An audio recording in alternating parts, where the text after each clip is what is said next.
بسم الله الرحمن الرحيم. அஸ்ஸலாமு அலைக்கும் வரஹ்மத்துல்லாஹி வபரகாத்துஹு. அன்பிற்குரிய சகோதர சகோதரிகளே, நீங்களும் ஆலிம்களாகலாம் என்ற பாடத்தில் புதன் வியாழன் ஆகிய 2 நாட்கள் திருக்குர்ஆன் வசனத்தினுடைய நேரடி பொருளையும் தேவைப்படும் விளக்கங்களையும் பார்த்து வருகிறோம். இதுவரை 218 வசனங்களை, பக்ரா அத்தியாயத்தின் 218 வசனங்களை பார்த்துவிட்டு 219வது வசனத்தில் ஒரு துணுக்கை மாத்திரம் நம்ம சென்ற பாடத்தில் பார்த்தோம். அது என்ன துணுக்கு என்றால், யஸ்அலூனக அனில் ஹம்ரி வல் மைசிரி குல் ஃபீஹிமா இஸ்முன் கபீருன் வ மனாஃபிஉ லின்னாஸ் வ இஸ்முஹுமா அக்பரு மின் நஃபைஹிமா. இது வரைக்கும் உள்ள செய்தியை தான், அது அர்த்தத்தையும் இதனுடைய விளக்கத்தையும் பார்த்தோம். என்ன பார்த்தோம்? மதுபானத்தை பற்றி கேட்கிறார்கள், சூதாட்டத்தை பற்றி கேட்கிறார்கள். அது ரெண்டுலையும் குற்றம் இருக்கிறது, நன்மைகளும் இருக்கிறது. குற்றம் நன்மையை விட பெருசாக இருக்கிறது அப்படிங்கிற கருத்துப்பட உள்ள வசனத்துக்கு முதல்ல சூதாட்டத்தை நம்ம எடுத்துக்கிறல, இன்னும் மதுபானத்தை பற்றி மாத்திரம் எடுத்துக்கொண்டு அது குறித்த எப்போ அது ஹராமாக்கப்பட்டுச்சு, மதுபானம் எடுத்தெடுப்பில் இஸ்லாம் ஹராமாக்குனுச்சா, அதுக்கு எத்தனை படித்தரங்கள் இருந்தது, அந்த விவரங்களை எல்லாம் நம்ம பார்த்துட்டோம். இந்த மதுபானம் சம்பந்தமாக இன்னும் கொஞ்சம் அறிஞ்சு கொள்கிற விஷயம் என்னன்னு கேட்டால், இஸ்லாத்தில் மதுபானம் அருந்துவது குற்றம் இருக்கிறது. இந்த குற்றங்களில் சில குற்றங்களுக்கு இஸ்லாத்தில் குறிப்பிட்ட தண்டனைகள் இஸ்லாத்தில் சொல்லப்பட்டிருக்கும். திருடுனா கையை வெட்டணும், விபச்சாரம் என்றால் 100 கசைடு அடிக்கணும், அவதூறு சொன்னால் 80 சவுக்கடி கொடுக்கணும். இப்படியான சட்டங்கள் அதே மாதிரி கண்ணுக்கு கண்ணு பல்லுக்கு பல்லு, அந்த மாதிரி ஒருத்தன் இன்னொருத்தனுக்கு என்ன மாதிரி பாதிப்பு ஏற்படுத்துகிறானோ அதே மாதிரியான பாதிப்பை இவனுக்கு ஏற்படுத்தணும். இதெல்லாம் இஸ்லாத்தில் குற்றவியல் சட்டங்கள்னு சொல்லுவாங்க. இந்த குற்றவியல் சட்டங்கள் இருந்தாலும் மதுபானத்துக்கு குற்றவியல் சட்டம் இஸ்லாத்தில் இருக்குதா? ஒரு இஸ்லாமிய அரசு இருக்கிறது. அவன் மதுபானம் அருந்தி விட்டான் என்றால் அவனை ஜெயிலில் போடுவதா, கையை காலை வெட்டுவதா, அல்லது ஏதாச்சும் ஒரு குறிப்பிட்ட தண்டனை வழங்குவதா அப்படின்னு சொன்னால் இது நம்ம ஆய்வு செய்ய வேண்டிய ஒரு விஷயமாக இருக்கிறது. ஏன்னு கேட்டால், நபிகள் நாயகம் ஸல்லல்லாஹு அலைஹி வஸல்லம் அவங்களுடைய காலத்தில் அந்த மதுபானம் அருந்தியவர்களுக்கு இன்ன தண்டனை 50 கசையடி, 100 கசையடி, 10 கசையடி என்று ஒரு நிர்ணயித்த ஒரு தண்டனையை வழங்கலை. சும்மா ஒரு கண்டிக்கும் விதமாக மண்டில் 2 தடுத்துடுவோம்ல, அந்த மாதிரி ஒரு குடிபோதையோடு ஒருத்தன் மாட்டிக்கிட்டான்னு சொன்னால் அவனை போட்டு சவுக்கால் அடித்து அந்த மாதிரிலாம் செய்வது கிடையாது. நபிகள் நாயகம் ஸல்லல்லாஹு அலைஹி வஸல்லம் காலத்தில் என்ன செய்வாங்க, அதில் ஆளுக்கு 2 அடியை போடுங்கப்பான்னு சொல்லுவோம்ல, அதுக்கு ஒரு நிர்ணய அளவுலாம் கிடையாது. அவனுடைய திரகாத்திரமாக இருக்கிறத பொறுத்து, அவன் தன்மையை பொறுத்து என்ன செய்வாங்க, கூட குறைய அடி விழும். நல்லா தாங்கிறவனாக இருந்தால் 4 அடி கூட போடுவாங்க. 2 அடியில் விழுந்துட்டான்னு சொன்னால் சரி ஓடுறா, இனிமேல் குடிக்காதரா. அந்த குடிக்கிறவனுக்கு சின்ன பயங்காட்டுற மாதிரி உரிய ஒரு தண்டனைகள் தான் நபிகள் நாயகம் ஸல்லல்லாஹு அலைஹி வஸல்லம் காலத்தில் கொடுக்கப்பட்டுச்சு. அதாவது ஒரு எண்ணி, இப்போ 80 கசேடின்னு சொல்கிறோன்னு வைங்களேன், அது எண்ணி நோட் பண்ணி 80 கசேடி முடிகிற வரைக்கும் அடிச்சுக்கிட்டே இருக்கணும். அப்படியான ஒரு நிர்ணயம் மதுபானத்துக்கு இருந்துச்சான்னு கேட்டால் இருக்கலை. எப்படி இருந்தது என்று கேட்டிங்கன்னா, உதாரணத்துக்கு புகாரியில் 6774வது ஹதீஸ், அதில் என்ன வருதுன்னு கேட்டால், நுஐமான் என்ற பெயரில் ஒருத்தர் இருந்தார். அவர் மதுபானம் அருந்திய நிலையில் பிடித்து வரப்படுகிறார். அது நல்ல போதையில் இருக்குது, நல்லா தெரிகிறது. அவரை ரசூலுல்லாஹ்ட்ட கொண்டு வர்றாங்க. அமரன் நபி ஸல்லல்லாஹு அலைஹி வஸல்லம் மன்கான ஃபில் பைத்தி, அப்போது வீட்டில் யாரெல்லாம் இருந்தாங்களோ அவங்களுக்கு கட்டளையிட்டார்கள், எதிரி பூஹு, அவர் அடியுங்கள் என்று கட்டளையிட்டார்கள். இத்தனை அடி அடியுங்கள், இன்ன மாதிரி அடியுங்கள், இந்த பொருளை கொண்டு அடியுங்கள் அப்படின்னு சொல்லாமல், அது மாதிரி அந்த அரசு ஊழியர் அதுக்குன்னு சில ஆளுக்கு இருப்பாங்க அடி கொடுக்கறதுக்குண்டு, அவங்கள்ட்ட கூட அந்த பணியை கொடுக்காம வீட்டில் இருக்கிற ஆட்களை கூட நீளம் அடியே போடுங்கிறாங்க. அப்போ அமரன் நபி ஸல்லல்லாஹு அலைஹி வஸல்லம் மன்கான ஃபில் பைத்தி, வீட்டில் இருந்தவர்களுக்கு நபிகள் நாயகம் ஸல்லல்லாஹு அலைஹி வஸல்லம் கட்டளையிட்டார்கள், ஐ எல்ரிபூஹு, அவரை அடிக்குமாறு கட்டளையிட்டார்கள் அப்படின்னு சொல்லிட்டு இதை அறிவிக்கிறவர் உக்குபா பின் ஹாரிஸுங்கிறவர் அறிவிக்கிறார். அவர் சொல்கிறாரு, அடித்தால நான் ஒரு ஆளாக இருந்தேன், நான் செருப்பை கொண்டே அடித்தேன். ஒவ்வொருத்தரும் அவங்களுக்கு இயன்றதை கொண்டு அடித்தாங்க. குன்து அன பீமன் அரபகு, அவரை அடித்தவர்களில் நானும் ஒருவனாக இருந்தேன். பின் ஆலி, செருப்புகளை கொண்டு அடித்தவர்களில் ஒருவனாக நானும் இருந்தேன். அப்போ அடிக்க சொன்னோன்னு என்ன செய்ய, சில பேர் கையால் அடிச்சிருப்பாங்க, சில பேர் வேறு வேறு கையில் கிடைச்சதை கொண்டு அடிப்பாங்க. இவர் என்ன செஞ்சிருக்கார், உக்பா பின் ஹாரிஸுங்கிறவர் அவரை செருப்புனால் போட்டு அடிச்சிருக்காரு, ஏன்டா குடிச்சிட்டு வந்த அப்படின்னு சொல்லி. எத்தனை அடித்தாங்க அது கணக்கு கிடையாது, போதுங்கிற அளவுக்கு திருப்தி அடையாது, அப்படி அடிக்கிறதாம். இது புகாரில் இருக்குது. அதே மாதிரி இன்னொரு ஹதீஸில் புகாரில் 6777வது ஹதீஸில் என்ன வருதுன்னு கேட்டால், அபூ ஹுரைரா அறிவிக்கிறாங்க, ஒரு மனிதர் உத்தியன் நபி ஸல்லல்லாஹு அலைஹி வஸல்லம் பிரஜுலின் கஷரிப, குடித்த ஒரு மனிதரை நபிகள் நாயகத்திட்ட கொண்டு வரப்பட்டது. கால ரசூலுல்லாஹ் சொன்னாங்க, இல்ரிபூஹு, அடியுங்கள் இவர் அடிங்க, குடிச்சிட்டு வந்திருக்காரு, அடியை போடுங்கன்னு சொல்லுவோம்ல, இவர் கொஞ்சம் அடியை போடுங்கன்றாங்க. இதை ரசூல் அவ்வளோதான் சொல்கிறாங்க. அபூ ஹுரைரா அந்த எப்படி நிகழ்ச்சி நடந்துச்சுங்கிறத சொல்கிறாரு. இப்போ மின்னல் லாரிபு பியதிஹி, எங்களில் அவரை கையால் அடித்தவரும் இருந்தார்கள். ஒல் லாரிபு பி நாலிஹி, தனது செருப்பை கொண்டு அடித்தவர்களும் இருந்தார்கள். ஒல் லாரிபு பி சௌபிஹி, தனது ஆடையில் முடிக்கிட்டு டவல் மாதிரி போட்டிருப்பாங்கள்ல, அதை முறுகிட்டு அடிப்போம்ல, அந்த மாதிரி ஆடையை கொண்டு அடித்தவர்களும் இருந்தார்கள். அப்போ ரசூல்லா இன்ன பொருளை கொண்டு சவுக்கால் அடிக்கிறதுங்கிறது ஒரு பயங்கரமாக வலிக்கும், அதுக்குன்னு தயாரிக்கப்பட்டதாக இருக்கும். அந்த மாதிரி ரசூல்லா கட்டளை இடாமல் சும்மா அடியை போடுங்கங்கிறாங்க. அடியை போடுங்கன்னு செய்கிறாங்க, கையினால் 2 தடுத்துட்டு இருப்பாங்க சில பேர் என்ன செஞ்சுருக்காங்கன்னா செருப்பு கொண்டு 2 அடி அடிச்சிருப்பாங்க. சில பேர் அந்த ஆடையை முறுக்கிக்கிட்டு என்ன செய்வாங்க, அந்த ட்ரெஸ்ஸு அந்த ஆடையினாலேயே ஒரு முறுக்கப்பட்ட ஆடையின் மூலமாக அடிப்பாங்க. அப்போ ரசூலுல்லா அடியுங்கள் என்று சொன்னார்கள். எங்களில் கையால் அடித்தவர்களும் இருந்தோம், செருப்பால் அடித்தவர்களும் இருந்தோம், ஆடையால் அடித்தவர்களும் இருந்தோம். இப்படி அடிச்சுட்டோம் வர. அப்போ இதில் என்ன விளங்குது, ரசூல் ஸல்லல்லாஹு அலைஹி வஸல்லம் அவர்கள் குறிப்பிட்ட பொருளை கொண்டு அடிக்கும்படி சொல்லலை, குறிப்பிட்ட எண்ணிக்கையில் இத்தனை அடி அடித்தோன்னு சொல்லலை. அப்போ குறிப்பிட்ட எண்ணிக்கையில் அடிங்கள்னு முட்டையாக தான் சொல்லியிருக்கிறாங்க. அப்போ நம்மான் சரஃபை முடிந்த பிறகு கால பாதுல் கௌமி, அங்கனுக்குள்ளே இருந்த சில பேர் சொல்லுகிறாங்க, அஹ்ஸாக் அல்லாஹ் உன்னை கேவலப்படுத்துவானாக. யார்கிட்ட, அந்த அடி வாங்கினவர்கிட்ட, குடிகாரர்கிட்ட. குடிச்சிட்டு வந்தவரை நோக்கி இந்த மக்கள் என்ன செய்கிறாங்க, மக்களில் சில பேர் என்ன செய்கிறாங்கன்னா அவரை ஏசுகிறாங்க. எப்படி ஏசுகிறாங்க, அஹ்ஸாக் ஹிஸின்னா இழிவு, அஹ்ஸாக்கன்னா உன்னை இழிவுபடுத்துவானாக, அல்லாஹ் உன்னை கேவலப்படுத்தட்டும் அப்படின்னு சொல்லி சில பேர் அவரை அடியையும் கொடுத்துவிட்டு இதை விமர்சிக்கிறாங்க, அவர் ஏசுகிறாங்க. ரசூலுல்லாஹ் சொன்னாங்க, லா தகூலு ஹாக்கதா, இப்படி சொல்லாதீங்க. லா துஈனு அலைஹி ஷைத்தான், அவருக்கு எதிராக ஷைத்தான்கிட்ட உதவி நீங்கள் தேடாதீங்க. அவரை இழிவுபடுத்துவாயாக செய்கிறது ஷைத்தான்கிட்ட உதவி தேடுற மாதிரி உள்ளது. அது இழிவுபடுத்துறதுக்கு துவா செய்கிறீங்க, அவன் திருந்துறதுக்கு தானே கேட்கணும். அவருக்கு குடித்தான், அடித்தாச்சு, அல்லாஹ் அவனுக்கு நேர் வழி காட்டுவானாக, இனிமேல் குடிக்காமல் ஆக்குவானாகன்னு சொல்லணுமே தவிர இன்னும் இழிவுபடுத்துவானாக என்று சொன்னால் அவன் குடிச்சிக்கிட்டே இருக்கட்டும் தானே அர்த்தம். இது ஷைத்தானுடைய வேலை தானே. நீங்கள் ஷைத்தானுக்கு உதவி செய்யாதீங்க, இதை சொல்வதன் மூலமாக ஷைத்தானுக்கு உதவி செய்யாதீங்க என்று ரசூலுல்லாஹ் கண்டிக்கிறாங்கன்னு வருது. அப்போ இதில் என்ன வழங்குறோம் என்று கேட்டால், நபிகள் நாயகம் ஸல்லல்லாஹு அலைஹி வஸல்லம் காலத்தில் குடிக்கிறதுக்கு என்று நிர்ணயிக்கப்பட்ட எந்த ஒரு தண்டனையுமே இருக்கவில்லை. அதே நேரத்தில்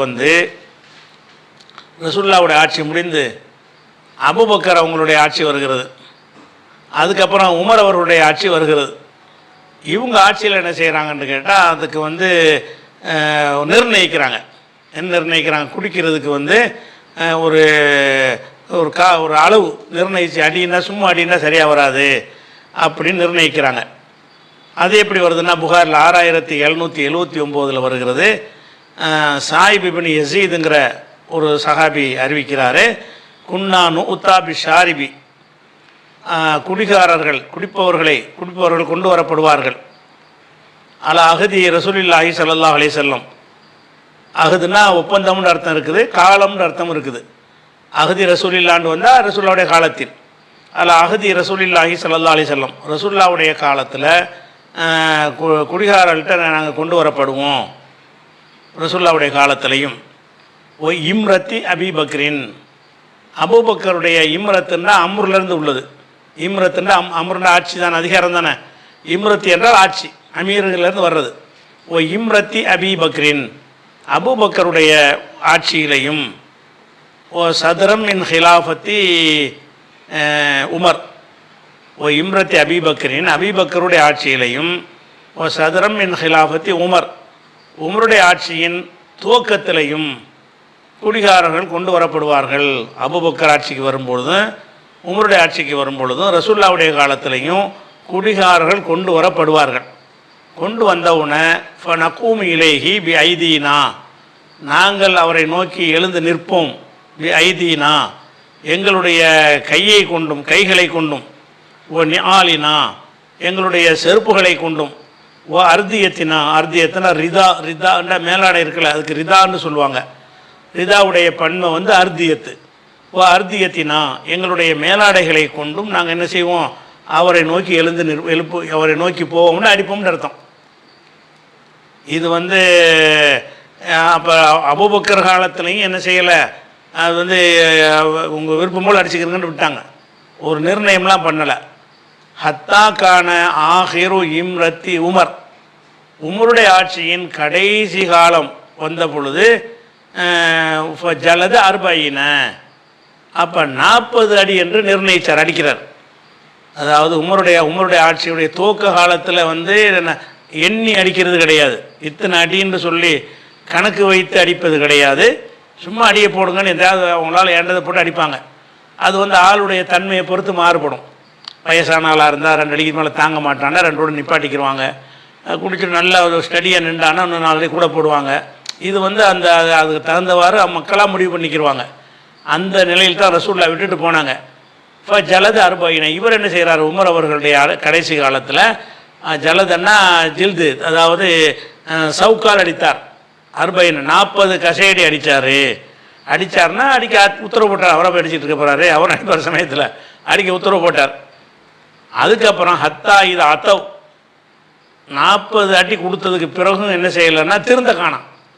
40 அடி கொடுத்தவொன்னே குடிக்கிறான்லாம் பயந்து போய் இனிமேல் குடிக்க மாட்டாங்கன்ட்டு வந்துடும் நினச்சி தான் 40 அடி போடுறாரு. 40 அடி கொஞ்ச நாளைக்கு ஓடிக்கிட்டு இருக்கிறது.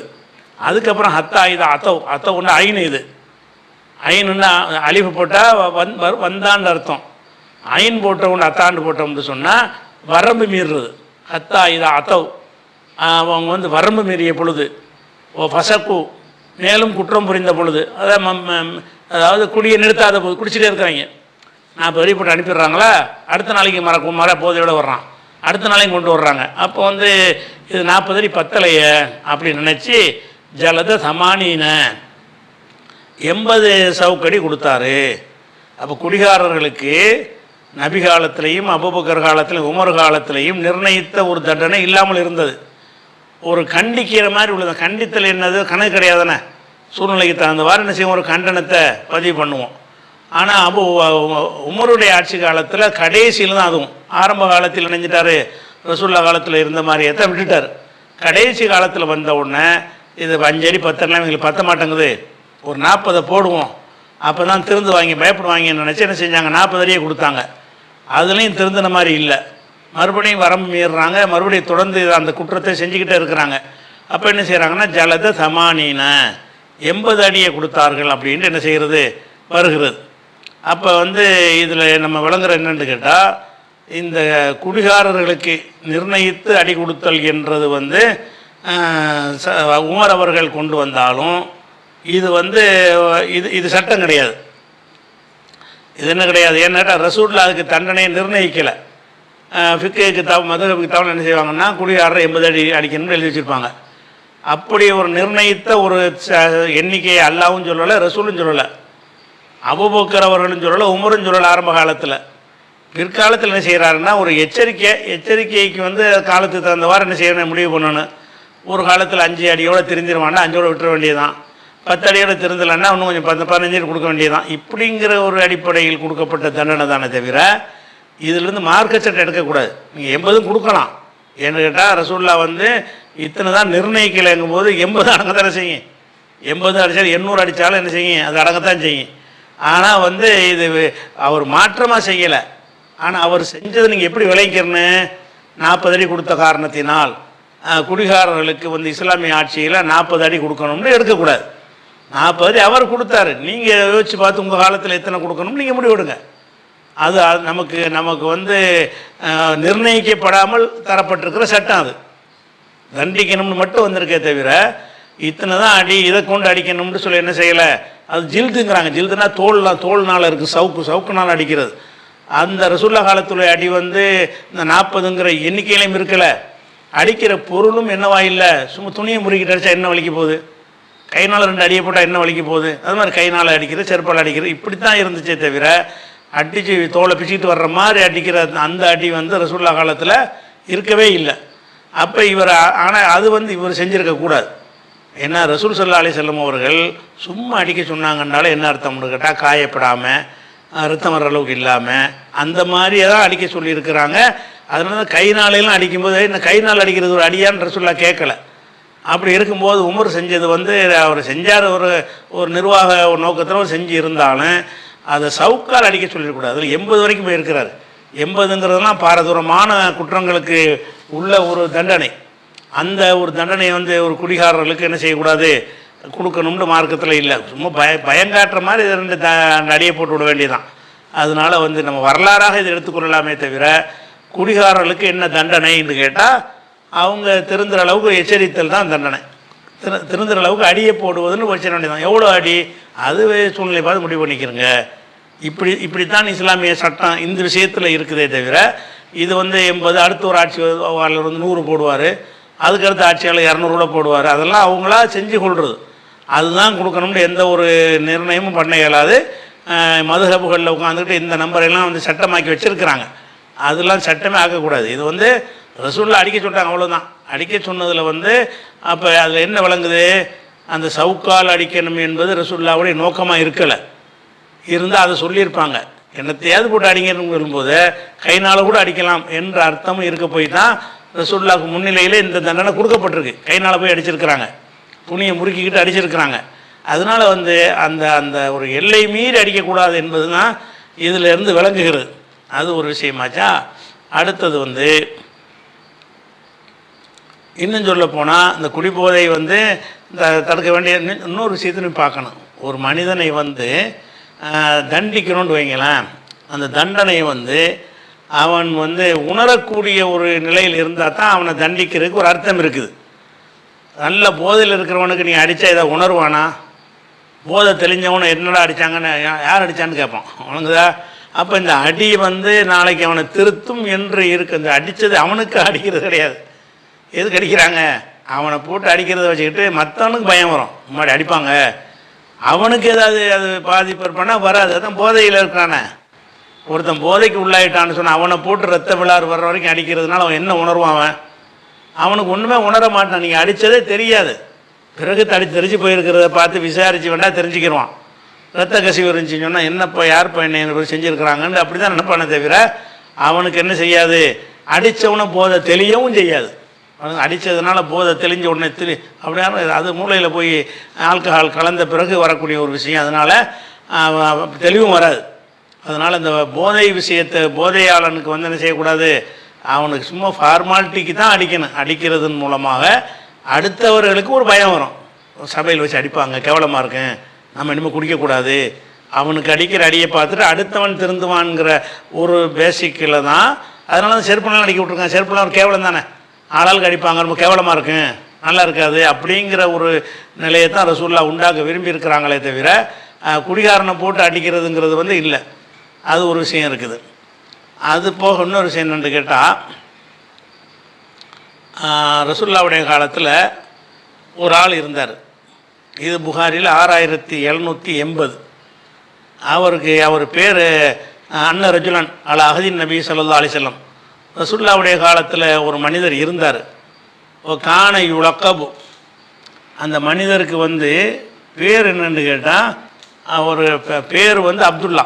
கான யுலக்கபு சரி அன்ன ரஜுலன் அலா அஹதின் நபி ஸல்லல்லாஹு அலைஹி வஸல்லம். ரசூலுல்லாஹ்வுடைய காலத்தில் ஒரு மனிதர் இருந்தார். கான் இஸ்முஹு அப்துல்லா. அவருடைய பேர் வந்து அப்துல்லா. அப்துல்லாங்கிற பேரில் ஒரு ஆள் இருந்தார். ஓ கான யுலக்கபு ஹிமாரன். அவரை வந்து கழுதைன்னு பட்டப்பேர் வச்சுருக்கிறாங்க. அவர் வந்து பேர் அப்துல்லா தான், இருந்தாலும் அந்த மக்கள் என்ன செய்வாங்கன்னா என்னப்பா கழுதை அப்படின்னு கூப்பிடுவாங்க உங்களுக்கு. அந்த மாதிரி பட்டப்பேர் வச்சு அழைக்கிறது மார்க்கத்தில் தடுக்கப்பட்டிருக்கிறது. ஆனால் மக்கள் அழைச்சிருக்காங்க. அது ரசூலுல்லாஹ் கவனத்துக்கு வராமல் இருந்திருக்கும். அவர் என்ன மாதிரி அழைக்கப்படுறாருங்கிறது இருந்தால் கண்டிச்சிருப்பாங்க. ஆனால் அவர் ஹிமார்னு தான் சொல்லுவாங்களாம். ஓ கான யுலக்கபு ஹிமாரன். அவர் ஹிமார் என்று கழுதை என்று லக்கபுன்னா பட்டப்பேர். ஓ கான யுலக்கபு அவர் வந்து பட்டப்பெயர் சொல்லப்படுவார். ஹிமாரன் கழுதை என்று அவருக்கு பட்டப்பேர். அவர் என்ன செய்வார்னு கேட்டால் ஓ கான யுலுஹிக்கு ரசூலுல்லாஹி ஸல்லல்லாஹு அலைஹி வஸல்லம். அவர் ரசூல்லாட்ட வந்து ரசூல்லாவை சிரிக்க வைப்பார்.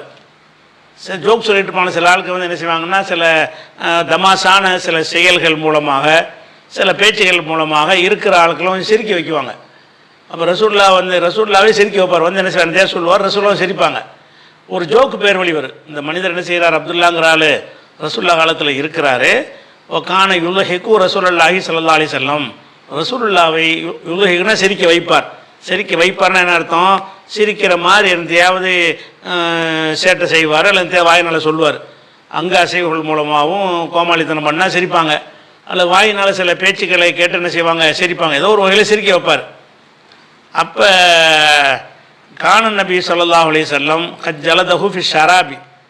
ரசூலுல்லாஹ் என்ன செஞ்சாங்கன்னா அவரை வந்து ஷராப் அந்த குடித்ததுக்காக வேண்டி அவரை அடித்திருந்தார்கள்.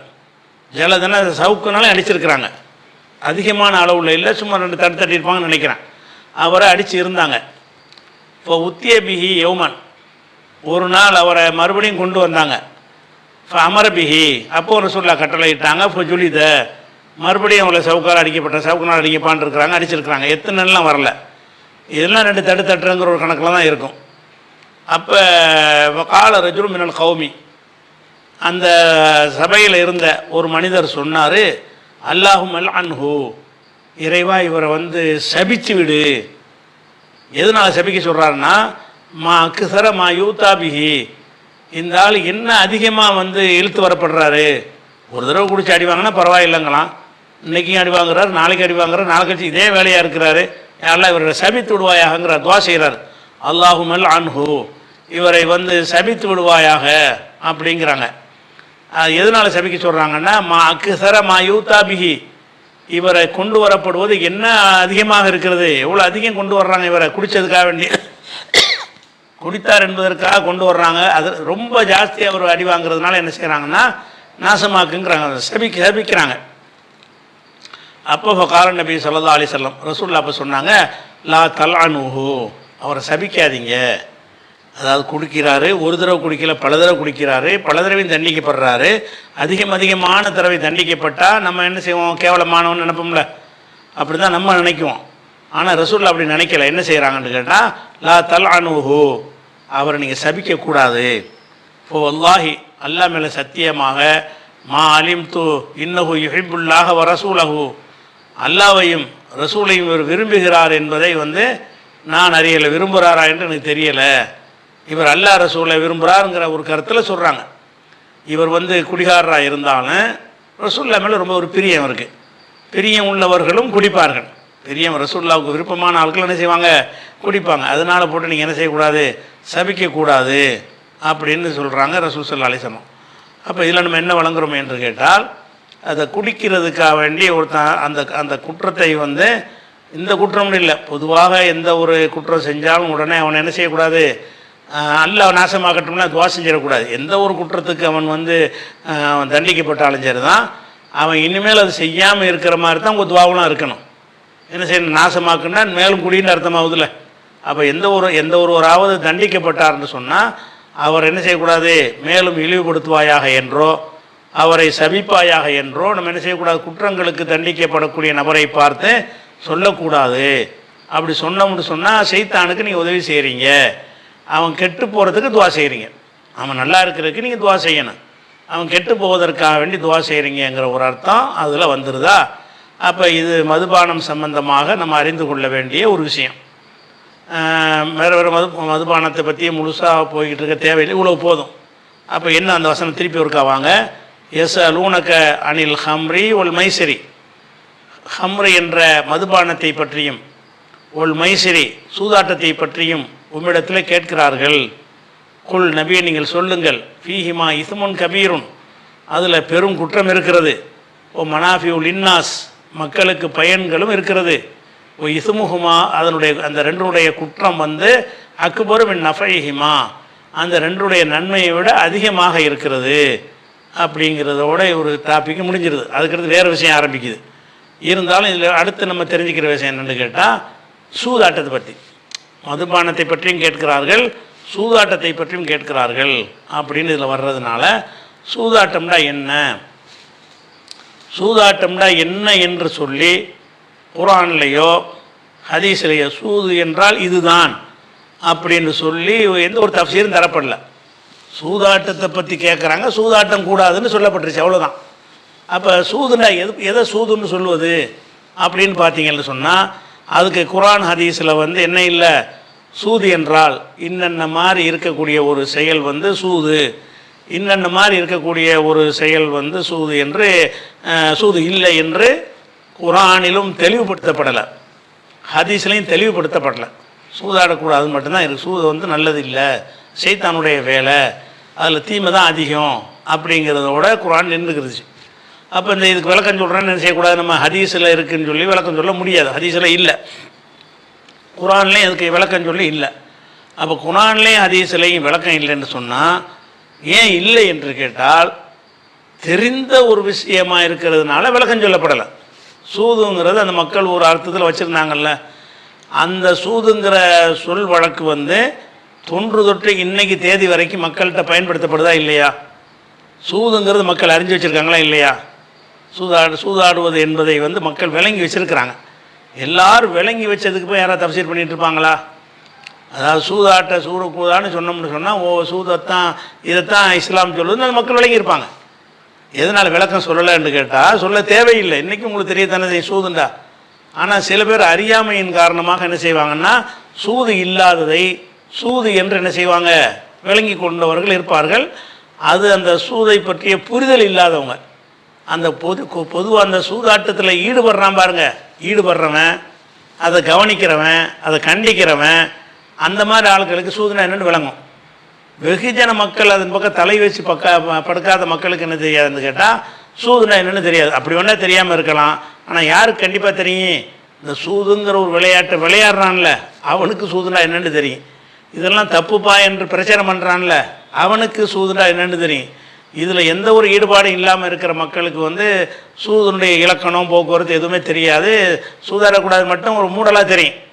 அப்படிங்கும்போது அப்போ சூதுங்கிறது என்ன அப்படின்னு கேட்டிங்கன்னா, ரசூலுல்லாஹ் காலத்தில் இருந்து இன்னைக்கு தேதி வரைக்கும் உலகத்தில் எல்லா நாடுகள்லையும் அந்த சூதுங்கிறதுக்கு என்னென்ன வார்த்தைகள் அந்தந்த மொழியில் போட்டிருந்தாலும் சரி, எல்லாத்துலேயும் உள்ள விஷயம் என்னன்னு கேட்டால், அதாவது பணத்தை வைத்து ஒரு விளையாட்டில் பணம் கட்டி, ஒரு விளையாட்டில் ஒரு காரியத்தில் 2 பேர் பணம் கட்டுவாங்க.